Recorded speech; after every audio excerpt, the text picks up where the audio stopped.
Friends, welcome back to my channel. तो कैसे हैं आप सब। तो जैसा कि वीडियो देख के आप लोगों को लग रहा होगा कि हम लोग कहीं जा रहे हैं, तो आपने बिल्कुल सही सोचा है, हम लोग कहीं जा रहे हैं। और आज का जो ब्लॉग है और ब्लॉग से हटके होने वाला है, क्योंकि इस टाइप का ब्लॉग मैं अपने चैनल पर फर्स्ट टाइम शेयर कर रही हूँ। तो अभी हम लोग रास्ते में हैं और हम लोगों को जाना है भागवत कथा में। हमारे एक रिलेटिव ने भागवत कथा का आयोजन किया है, तो उन्होंने हमें भी बुलाया था और आगे मैं कथा भी ऐड कर दूंगी, तो आप लोग उसको भी सुनिएगा।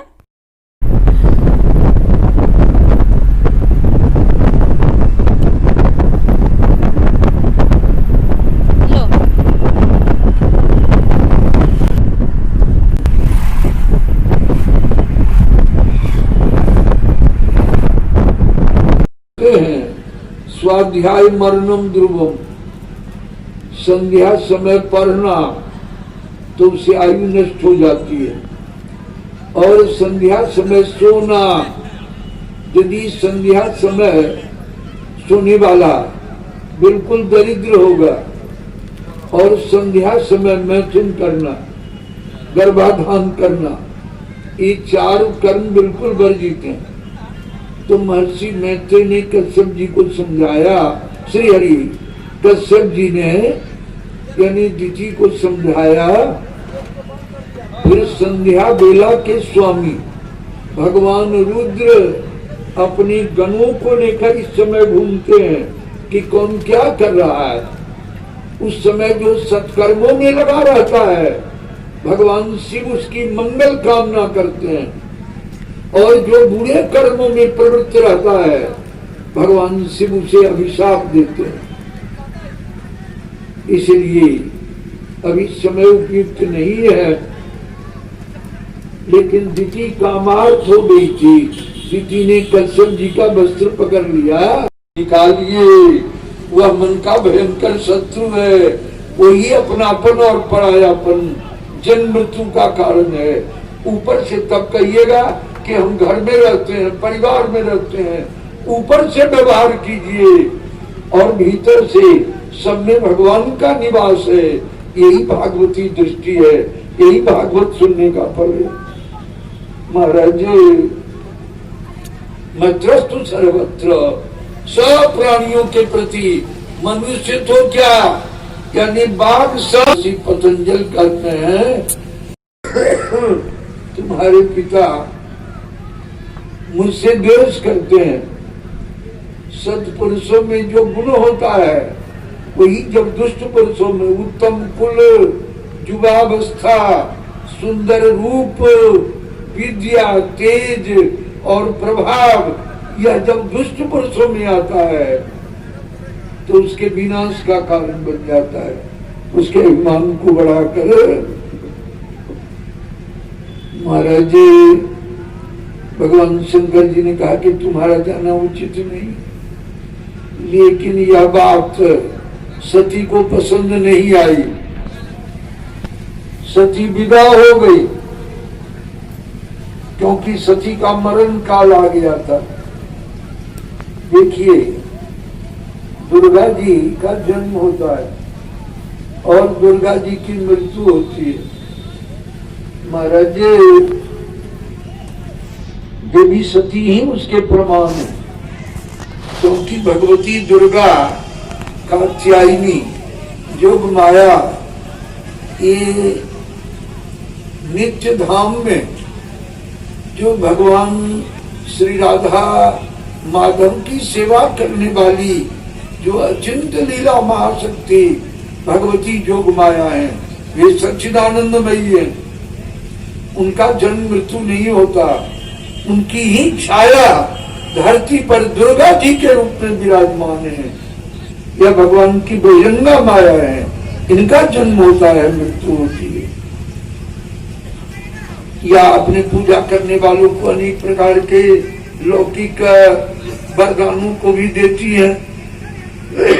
भगवान ने ही कह दिया था आकाशवाणी में। तो देवी सती अकेली विदा हो गई। भगवान शंकर जी ने गणों की ओर देखा, भगवान शिव के गणों के बसे को लिया और देवी सती के पिता के यहाँ से विवाह में जो सुंदर वस्त्राभूषण मिला था सब लेकर आगे आ गए।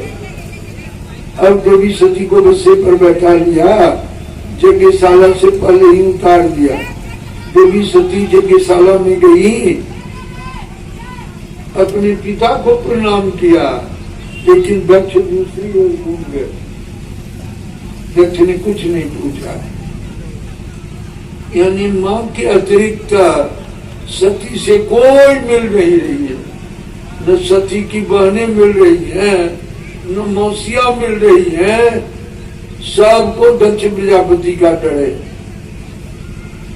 इस तरह सती यज्ञ मंडप में आ गई और यज्ञ मंडप में जब भगवान शंकर जी के यज्ञ भाग को नहीं देखा तो क्रोध से तिलमिला गई और कहने लगी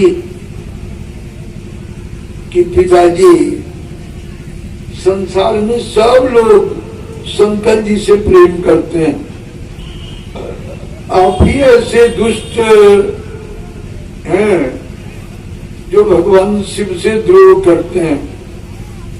लेकिन मैं एक बात कह देती हूँ, नाश्चर्य में तत् सत्सु सर्वदा शंकर भोले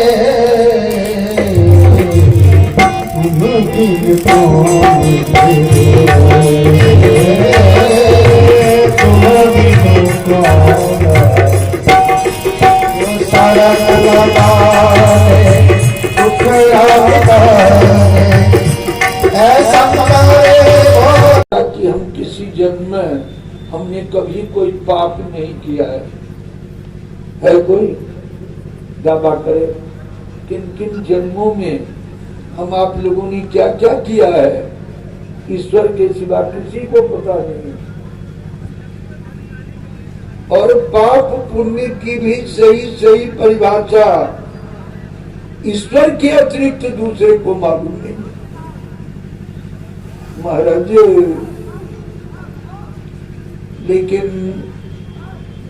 श्री सुखदेव गोस्वामी कहते हैं कि बुद्धिमान मनुष्य को मरने से पहले अपने पापों का प्रायश्चित कर लेना चाहिए। प्राय नाम है पाप का और चित्त नाम है शुद्धि का। शुद्धि कर लेनी चाहिए।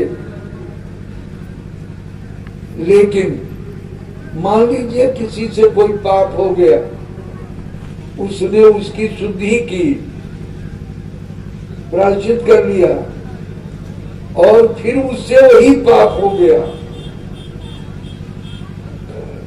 तो उसका जो पिछला पाप था जिसकी उसने शुद्धि की थी वो पाप भी आकर मिल गए।